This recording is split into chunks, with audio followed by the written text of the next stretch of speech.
leather and textile. Similarly, to enhance the competitiveness of exports in the leather and textile sectors, I propose to reduce BCD on real down-filling material from duck or goose. I am also making additions to the list of exempted goods for manufacture of leather and textile garments, footwear, and other leather articles for export.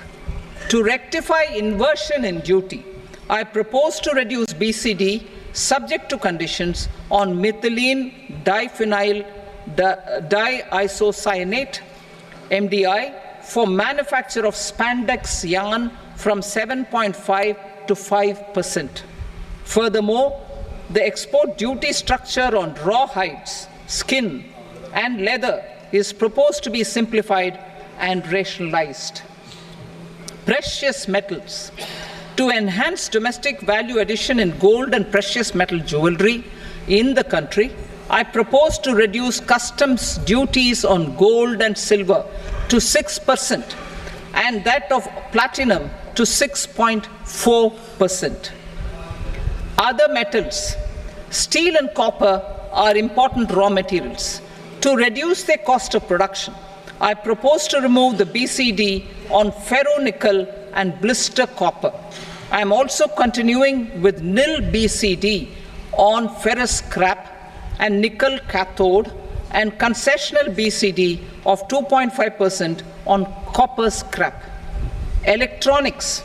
To increase value addition in the domestic electronics industry, I propose to remove the BCD subject to conditions on oxygen-free copper for manufacture of resistors. I also propose to exempt certain parts for manufacture of connectors. Chemicals and petrochemicals. To support existing and new capacities in the pipeline, I propose to increase the BCD on ammonium nitrate from 7.5% to 10%. Plastics. PVC flex banners are non-biodegradable and hazardous for environment and health. To curb their imports, I propose to raise the BCD on them from 10 to 25%. Telecommunication equipment. To incentivize domestic manufacturing, I propose to increase the BCD from 10 to 15% on PCBA of specified telecom equipment. Trade facilitation. To promote domestic aviation and boat and ship MRO, I propose to extend the period for export of goods imported for repairs from 6 months to 1 year. I'll read that again. To promote domestic aviation and boat and ship maintenance, repair and operations, I propose to extend the period for export of goods imported for repairs from 6 months to 1 year. In the same vein, I propose to extend the time limit for re-import of goods for repairs under warranty from 3 to 5 years. I now move to direct taxes. We will continue our efforts to simplify taxes, improve taxpayer services, provide tax certainty, and reduce litigation while enhancing revenues for funding the development and welfare schemes of the government. It has been our endeavor to simplify taxation. We have taken a number of measures in the last few years, including introduction of simplified tax regimes without exemptions and deductions for corporate tax and for personal income tax. This has been appreciated by taxpayers. 58% of corporate tax came from the simplified tax regime in the financial year 22-23. Similarly, as per data available till now, for the last fiscal, more than 2/3 have availed the new personal income tax regime. Comprehensive review of the Income Tax Act. I am now announcing a comprehensive review of the Income Tax Act 1961. The purpose is to make the Act concise, lucid, easy to read and understand. This will reduce disputes and litigation, thereby providing tax certainty to the taxpayers. I will also bring down the demand embroiled in litigation. It is proposed to be completed in 6 months. A beginning is being made in the finance bill by simplifying the tax regime for charities, tedious rate structures, provisions of reassessment and such provisions, and capital gains taxation. Simplification for charities and tedious. Two tax exemption regimes. The two tax exemption regimes for charities are proposed to be merged into one.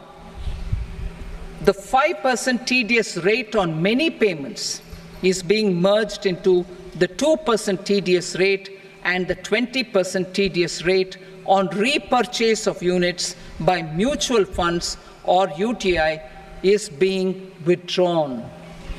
TDS rate on e-commerce operators is proposed to be reduced from 1 to 0.1%. Moreover, credit of TCS is proposed to be given in the TDS to be deducted on salary. Further, I propose to decriminalize delay for payment of TDS up to the due date of filing statement for the same. I also plan to provide a standard operating procedure for TDS defaults and simplify and rationalize the compounding guidelines for such defaults. Simplification of reassessment. I propose to thoroughly simplify the provisions for reopening and reassessment. An assessment hereinafter can be reopened beyond 3 years from the end of the assessment year only if the escaped income is 50 lakh rupees or more, up to a maximum period of 5 years from the end of the assessment year.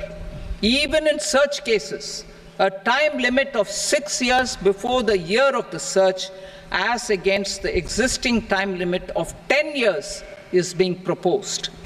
This will reduce tax uncertainty and disputes. Simplification and rationalization of capital gains. Capital gains taxation is also proposed to be hugely simplified. Short-term gains on certain financial assets shall henceforth attract a tax rate of 20%, while that on all other financial assets and all non-financial assets shall continue to attract the applicable tax rate. Long-term gains on all financial and non-financial assets, on the other hand, will attract a tax rate of 12.5%. For the benefit of the lower and the middle income classes, I propose to increase the limit of exemption of capital gains on certain financial assets to 1.25 lakh rupees per year. Listed financial assets held for more than a year will be classified as long-term, while unlisted financial assets and all non-financial assets will have to be held for at least 2 years to be classified as long-term. Unlisted bonds and debentures, debt mutual funds, and market-linked debentures, irrespective of holding period, however, will attract tax on capital gains at applicable rates. உடனுக்குடன் செய்திகளை தெரிந்து கொள்ள Sun news bell ஐகானை click பண்ணுங்க.